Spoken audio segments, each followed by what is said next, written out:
Luis Enrique, nuevo seleccionador español. Y la verdad, me gusta.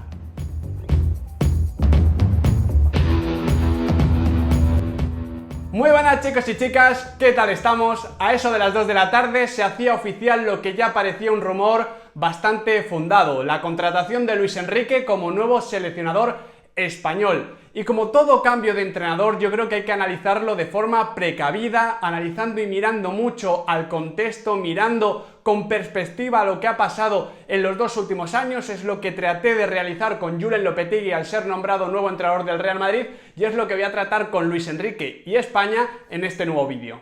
Lo primero que me gustaría apuntar es que para hablar de España, o al menos de España desde 2016 a esta parte, hay que tratar de borrar un poquito lo que vimos en la Copa del Mundo, porque esa no era la España en la que estaba trabajando Julen Lopetegui. España hasta esta Copa del Mundo era una selección que había recuperado la fluidez ofensiva, que fomentaba la velocidad, que fomentaba el intercambio de posiciones y que habían encontrado en Isco Alarcón y a David Silva los perfectos motores ofensivos de todo esto. Se movían por todo el campo, liberaban los costados, ahí los laterales sorprendían y se podían juntar al resto de centrocampistas. Es una selección española que le marca 2 goles a Bélgica, que le marca 2 goles a Inglaterra, que le marca 6 tantos a Argentina, que le marca 3 a Italia, que le marca 2 a Francia. Es decir, no es una selección que le cuesta marcar un solo tanto ante la selección iraní, ante la selección marroquí o ante la selección rusa en octavos de final. O eso es al menos en lo que se trabajó en estos 2 años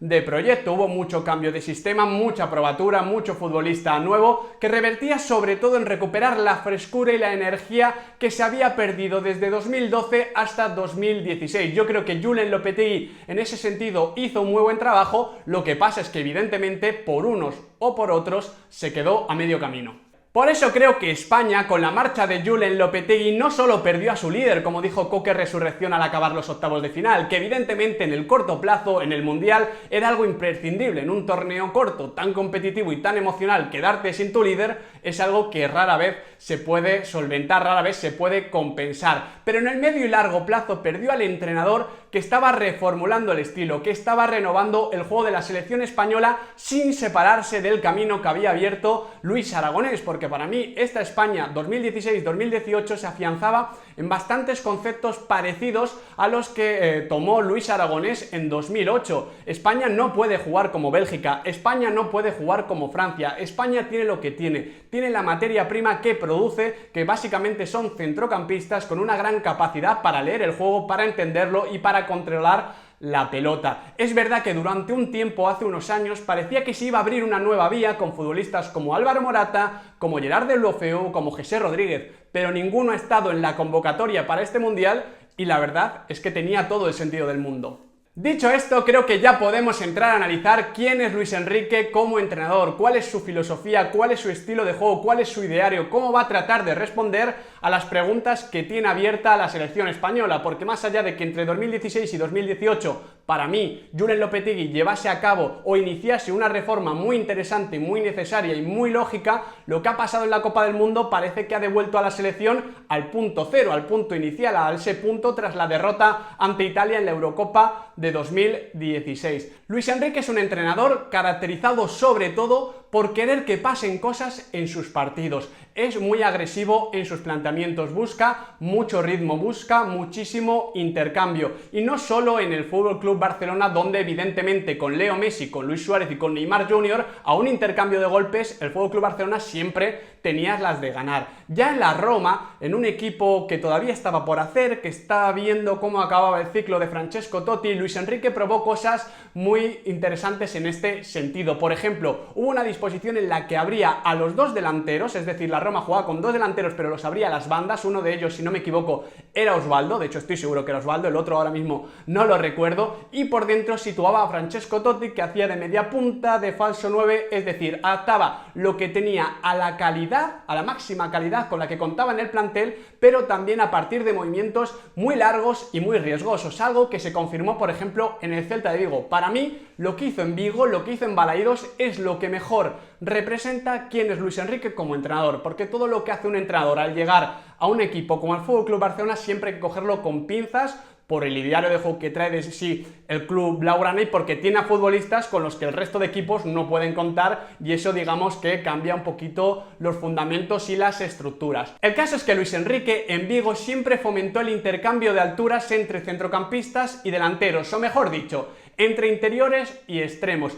Ahí tenía muchas veces a Rafinha por banda derecha, en banda izquierda a Nolito, y los interiores, ojo, los interiores eran Michael Crondelli y Augusto Fernández, que evidentemente diréis ahora, ¿por qué? Ojo, si Michael Crondelli es un interior y Augusto Fernández le fichó el Atlético de Madrid como mediocentro. Bueno, cuando Luis Enrique coge el equipo, Luis Enrique tiene como extremos a Crondelli y Augusto Fernández. Eran futbolistas de banda, eran volantes, con más o menos tendencia interior. En el caso de Augusto Fernández, más de centrocampista; en el caso de Michael Crondelli, más de media punta, pero eran extremos. Luis Enrique reconvierte su posición, les coloca como interiores y fomenta, ya digo, ese intercambio de alturas, esa movilidad, esos movimientos muy largos y muy agresivos para permitir que, por ejemplo, Rafinha, que era la clave de su sistema, recibiese siempre de cara. Esto es realmente interesante porque, por ejemplo, España en esta Copa del Mundo ha contado con Isco Alarcón empezando en banda en posición, digamos, entre comillas, de extremo, y teniendo que bajar mucho a la posición de interior. Isco era el único capaz de añadir velocidad, calidad y colmillo a las jugadas, pero para hacerlo tenía que pisar las zonas de otros. No fomentaba el juego que trataba de crear la selección española como colectivo, que para mí era muy plano y muy espeso, y que si no entraba Isco Alarcón no sucedía nada. El caso es que era una solución que a la vez fomentaba un problema. Luis Enrique tenía un futbolista así, como era Rafinha, un futbolista que quería tener la pelota, que quería generar juego, que quería agredir constantemente, y le hacía espacio con estos movimientos largos de Augusto Fernández hacia la banda. Algo parecido a lo que de hecho Luis Enrique realizó con Iván Rakitic, uno de los centrocampistas dominantes en esta Copa del Mundo, para hacer espacio a Leo Messi. Rakitic era el interior derecho y en vez de juntarse a Busquets, como hemos visto con Ernesto Valverde, se abría a la banda, se abría la línea de cal y dejaba espacio en zona, entre comillas, de interior barra media punta a Leo Messi. De todas formas, la etapa en Barcelona ya digo que hay que cogerlo con pinzas, porque ahí vimos a un Luis Enrique que aceptaba el intercambio de golpes, que de hecho lo propiciaba muchas veces, quería que pasasen muchas cosas. Por eso el Barcelona centraba desde posiciones que no eran normales con Pep Guardiola o con Tito Vilanova, incluso con Gerardo el Tata Martino, y por eso pasaban muchas más cosas en los encuentros, muchas más cosas a favor y muchas más cosas en contra. ¿Qué sucedía? Que en punta tenía Leo Messi, Neymar Jr. y Luis Suárez, es decir, la delantera que más daño ha hecho en eliminatorias en la última década de la Copa de Europa. A partir de ahí, en el intercambio de golpes, el Barcelona siempre salió ganando, y en el momento en el que marcaba el 1-0, al igual que le pasa a Bélgica en este Mundial, el 2-0 estaba cerquísima. Englobando estas tres experiencias, creo que podemos afirmar una cosa, y es que con Luis Enrique en el banquillo jamás se va a ver un España-Rusia como vimos en octavos de final, porque si durante los primeros 40 minutos España tiene el 75% de la posesión, aunque vaya ganando 1-0 y no remata a puerta, Luis Enrique va a tocar cosas. Luis Enrique quiere fomentar la velocidad, el ritmo, que sucedan cosas en ambos sentidos. Vamos a ver en qué proporción. Algo parecido a lo que aceptaba Julen Lopetegui. Julen Lopetegui buscó darle energía a España a partir de desproteger a un Sergio Busquets que ya sabe lo que es ser el mediocentro de un equipo de Luis Enrique. De hecho, en los últimos años en el Barcelona con Luis Enrique, Sergio Busquets llegó a pasarlo bastante mal porque estaba solo para asumir todo el frente de ataque del equipo contrario. En todo caso, me gustaría quedarme con el tema del intercambio posicional que ya hemos tocado, porque seguramente sea el truco que utilice Luis Enrique para dotar de energía, de automatismos, de velocidad, de agresividad al juego de la selección española. Ahí tenemos el caso de Isco Alarcón, pero también tenemos el caso de otros futbolistas que pueden ayudar a ello. Yo, por ejemplo, pienso en Thiago Alcántara o en Coque Resurrección, que están vistos como interiores de base, pero que para mí, que empiecen atrás y acaben adelante es mucho mejor. Son futbolistas que hacen daño desde el último pase. De hecho, Coque es un magnífico asistente, y Thiago Alcántara como segundo llegador creo que ayudaría mucho a la selección española. Hablar de un 11 tipo, hablar de jugadores más aprovechados, creo que es absurdo, porque eso muchas veces depende de los estados de forma, de los cambios de entrenador, del futuro y también de los futbolistas que llegan por detrás. Por ejemplo, yo creo que Luis Enrique no va a situar a dos centrocampistas en las bandas como sí hacía España con Julen Lopetegui. A lo mejor utiliza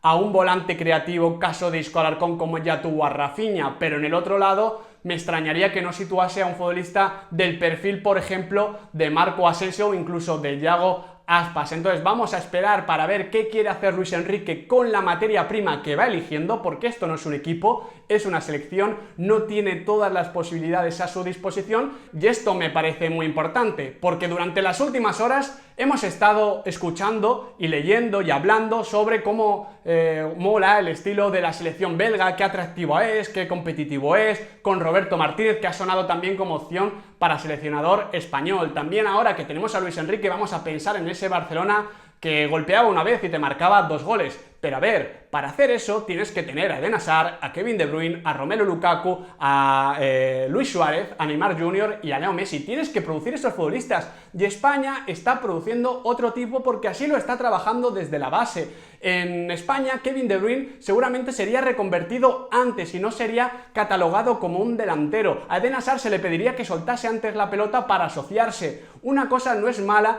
y otra no es buena, aunque evidentemente la mezcla es lo mejor para que cuanto más rico sea la producción de futbolistas, más capacidades vayas a tener para dañar al equipo contrario y más versátil seas. Pero bueno, la selección española ha triunfado de la manera que ha triunfado y recordemos, en Eurocopa 2008 España no tenía tanto la pelota, transitaba mucho más. Pero ¿qué pasaba? Que a España no se la conocía. Decía Denis Serisev al acabar el partido de Rusia que tras estos años ya se conoce el juego de la selección. Y claro, es lógico, pero es que sea Julen Lopetegui, sea Fernando Hierro, sea Luis Enrique, España va a tener que asumir seguramente el 60-65% de la pelota, porque si el rival quiere replegar como hizo Irán, como hizo Rusia, es que no puedes realizar otra cosa. Evidentemente puedes afrontar ese envite, esa pregunta de manera más agresiva, buscando más ritmo y trabajando unos automatismos que pueda favorecer al juego de la selección y que pueda desordenar y desbordar con mayor frecuencia al equipo rival. Pero a ver, si no tienes regate, tienes que desordenar a las defensas contrarias desde el pase, y esto en el fútbol de selecciones, como estamos viendo en este mundial, es realmente complicado. Por eso creo que la decisión de nombrar a Luis Enrique como seleccionador tiene mucho sentido, pero siempre desde la coherencia y desde la lógica. España no va a cambiar. Hubo un momento en el que tuvo que elegir entre ser toro o torero. Eligió ser toro. El caso es que hay que saber cómo arrimarse al toro y por supuesto hay que saber cómo hacerlo sin salir corneado. Creo que en eso Luis Enrique puede ayudar mucho a los futbolistas y que va a ser muy interesante desde septiembre, desde octubre, desde esos parones de selecciones, ir comprobándolo. Eso sí, antes me gustaría saber vuestra opinión. ¿Cómo veis la llegada de Luis Enrique al banquillo de la selección española? Nos leemos aquí en la cajita de comentarios, debatimos a lo largo de todo el día. Hoy tenemos 2 vídeos porque la actualidad así lo requiere. Espero que este os haya gustado, que os haya resultado interesante lo que tenía que comentar sobre Luis Enrique. Sé que no me mojo en exceso, pero es que creo que no lo podemos hacer cuando se nombra un nuevo entrenador. Hay que dejarle trabajar, hay que darle tiempo para saber cómo a partir de lo que ya conocemos va a ir adaptando su ideario de juego, como digo, a los futbolistas que tiene para elegir. En todo caso, ya digo, espero que os haya gustado el vídeo. Si no estáis suscritos, hacedlo, es una buena oportunidad. Dadle al like, compartidlo en redes sociales si creéis que ha resultado interesante y nos vemos mañana, como decía en el anterior vídeo, para hablar de ese Bélgica-Francia que suena tan bien.